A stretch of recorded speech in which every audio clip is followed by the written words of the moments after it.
بسم الله الرحمن الرحيم.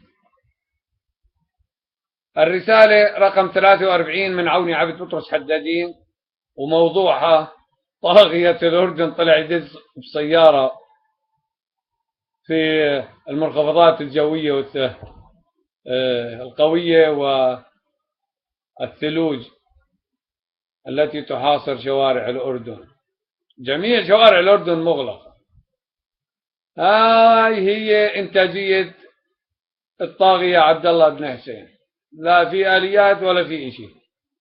أجالك بمجنزرة خاصة إله، البلاد بحاجة لمجنزرات ولكاسحات ثلوج، وهو حاطها عنده في البيت. طلع يلعب ثلج في القصر تبعه، طلع يلعب فيها بالثلج هو ورانيا، وقالوا له تعال خلينا نصورك وانت بتدز بسيارة. يعني فضيحة وعليها شهود. يعني عمايلك بتخزي خزي يا طاغية الأردن عبد الله بن حسين. بدي أقرأ لكم شوية تعليقات في صفحة المخابرات اللي كانت للمخابرات وبيشتغل عليها نار سليم، وحطوه عشان يحمي المخابرات أنه إنسان عادي. وبالمناسبة بحب أحكي لكم، نار سليم إذا بيجيكم أي تهديد منه أو اتصال أو مسجات لا تهتموا له نهائيا، لأنه هذا الإنسان حتى المخابرات خلص كبت على مؤخرته مي باردة وعلى مؤخرة أمه وعائلته كاملة.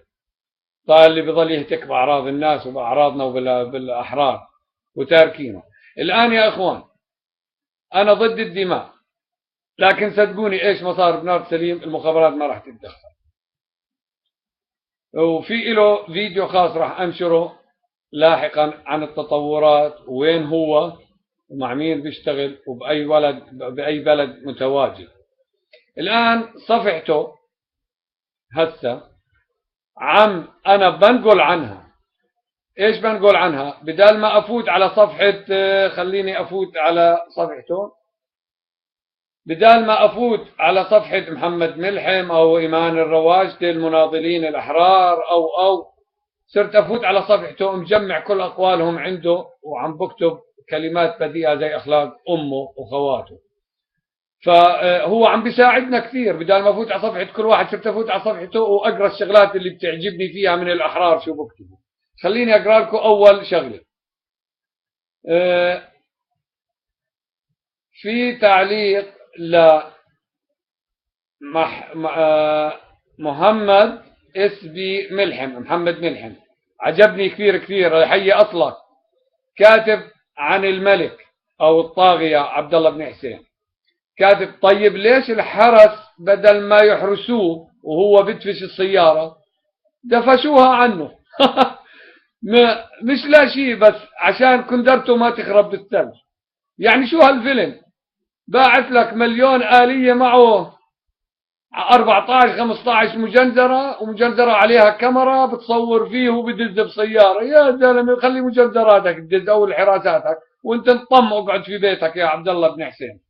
هاي أول واحدة عجبتني منك يا محمد ملحم، وحي أصلك ولقدام ومن زايد لزايد، شد حيلك زيادة، عشت بطل يا محمد ملحم. في تعليقات أخرى، عم بتفرج الملك عم بتصور بالمجنزرة وبتصور بالسيارة الدفع الرباعي، وعم بتصور مع رانيا طلع يلعب بالثلج ابن المطلقة.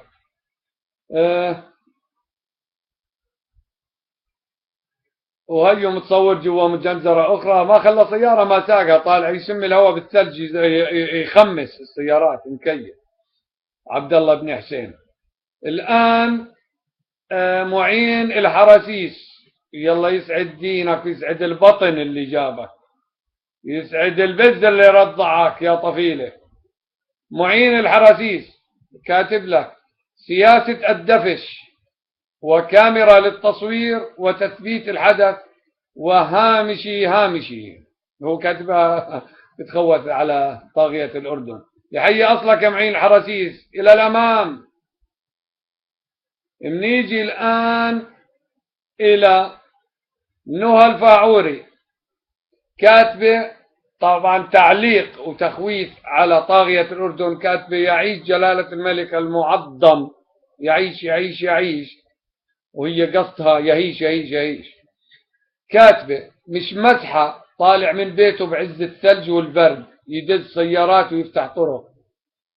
من أمس والدفاع المدني والدرك والجيش واللجان الشعبية انكسرت ظهورهم وهم بدزوا سيارات ويفتحوا الطرق، ما شفت حدا عيش لهم. رائعة يا نهى فاوري، حبيبي يا ابو عيون زرق. والله انك رهيبة، والله رجلك عن مليون رجل من اشكال سحيجة طاغية الاردن وحراساته. حبيبي يا ابو عيون زرق، انت خليك بالبيت، قصدي بالقصر، دفى وعفى.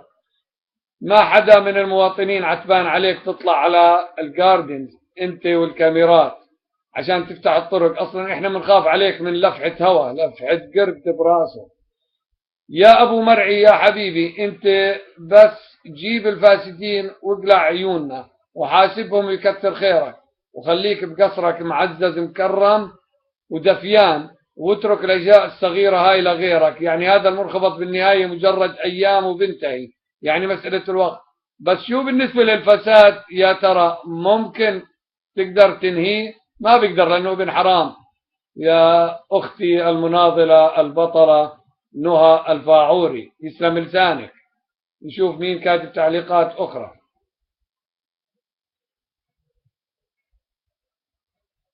سامر القاسم تعليقه على طاغية الأردن، كاتب بصعوبة بالغة أنقذ سيارة عالقة، فهل يستطيع مثل هذا الشخص إنقاذ بلد؟ ما هقيت. يسلم لسانك يا سامر القاسم، عشت. تعليق آخر لسامر القاسم، تم اكتشاف وجود عبد الله الثاني في شارع الجاردن.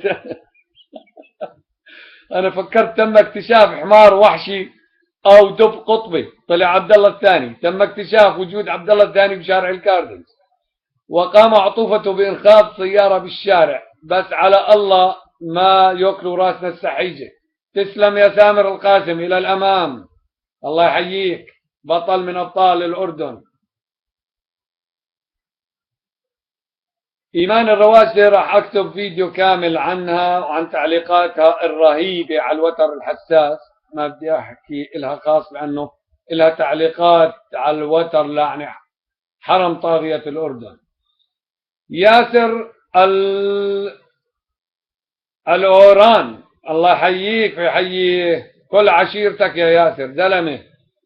كاتب آخر أفلام عبد الله بن حسين، الإعلام المخابراتي يصور وهو بدز بين قوسين يدفش سيارة مغرزة بالثلج بالجاردن.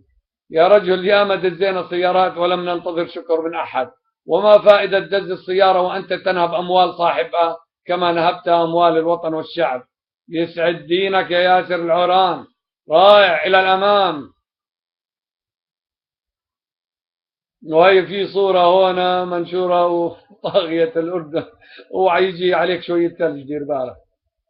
لا عليك على هالشماغ اللي لابسه، لعنة الله على هيك طاغية اسمه عبد الله بن حسين.